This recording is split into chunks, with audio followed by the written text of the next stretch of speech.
just borrowing a couple minutes of your time to give you a short little introduction on Ayurveda. So, perhaps you've heard this term before. It's becoming a little more popular in mainstream society, thank goodness. Ayurveda is pronounced capital letter R, capital letter U, Veda. R-U Veda. What does this mean? So, Ayurveda means the science of life or the wisdom of longevity.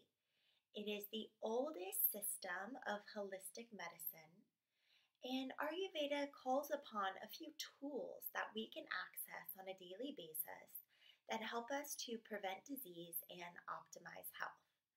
So, some of those tools are our food. So, just like food is thy medicine, let medicine be thy food. Lifestyle. So, this includes sleep hygiene, keeping regular schedules of when we go to sleep, when we wake up.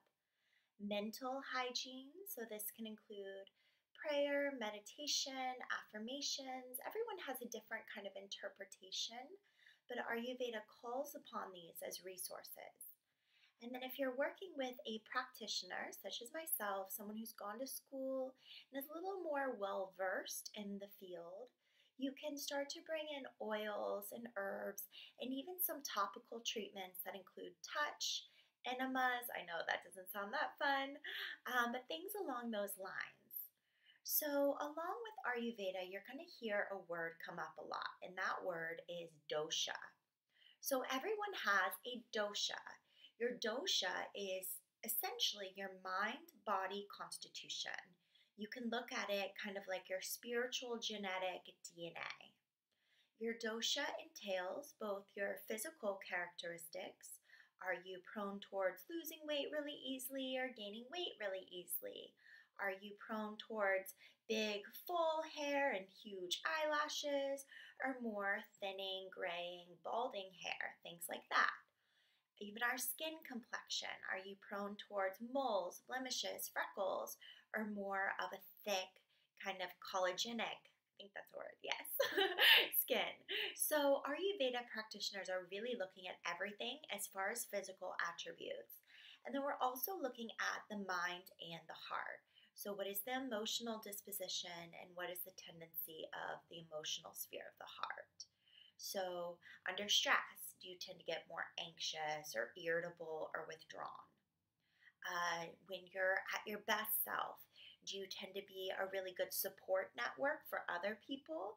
Or are you more of a creative spirit? Or are you more of a strategic, planning, entrepreneurial type? So, Ayurveda looks at all of these things and delineates them into categories through what we call the doshas, the mind body constitutions. And there are three. You have all three, but a particular combination of the three. So there's vata. Don't let all these new words overwhelm you. If you work with someone, you join a group, you'll get to learn this. So vata is ether and air.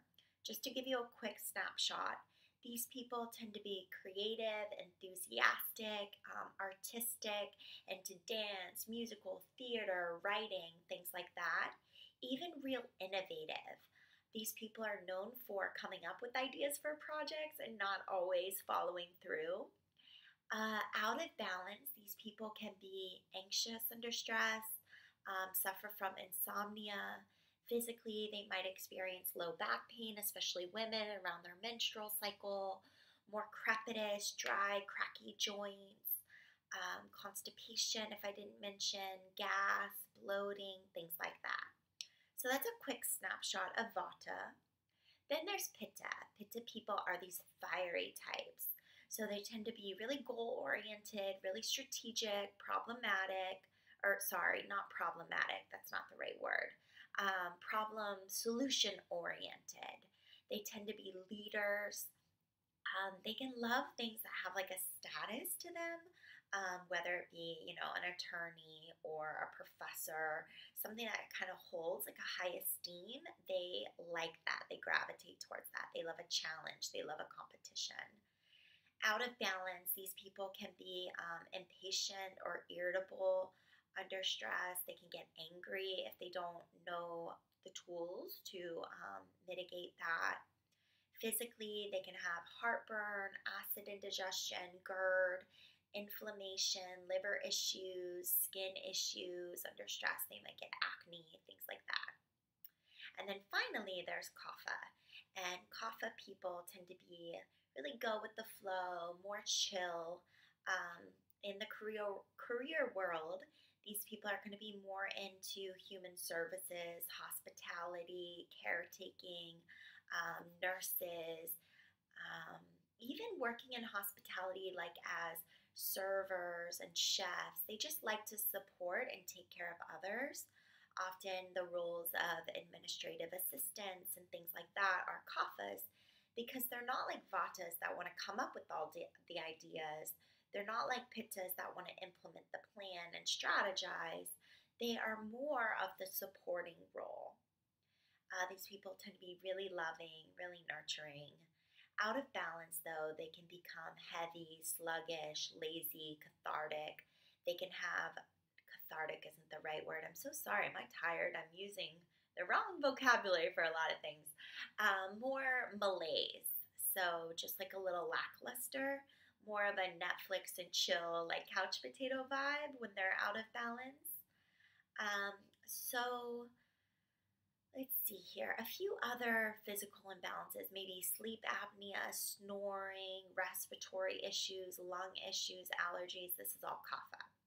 So as you can see, I just kind of threw a ton of information at you, and that's because Ayurveda is a holistic medicine. So we're not ever just talking about the mind, and we're never just talking about the body. We're always talking about the two as these interconnected, intrinsically related factors that make the whole person.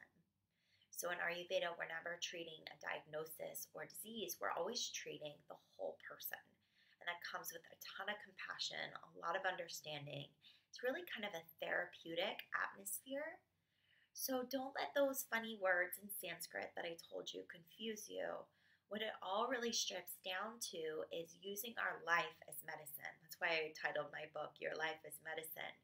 Because it's really these little things that we can kind of wrap compassion and wrap self-awareness and wrap self-knowledge and self-healing around.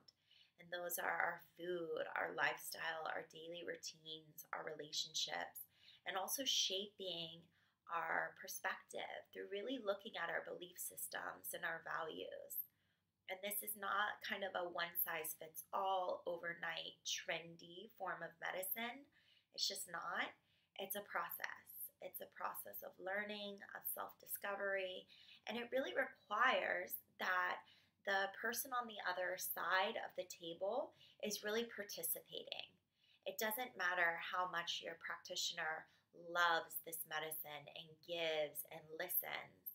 If the client is not active in their own self-healing, it doesn't go that far.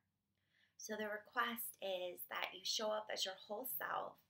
There's a sense of vulnerability and exposure that accompanies this form of treatment. I could go on for days, so I'm just going to stop right now.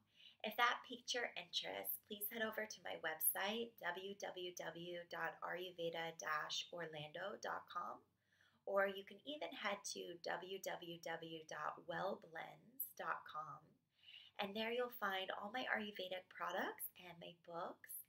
Your Life as Medicine is written kind of to be a user-friendly, just kind of a guided self-manual to get to know Ayurveda. You'll learn your constitution, you'll get to know what foods are good for you, what daily routines can best promote your health.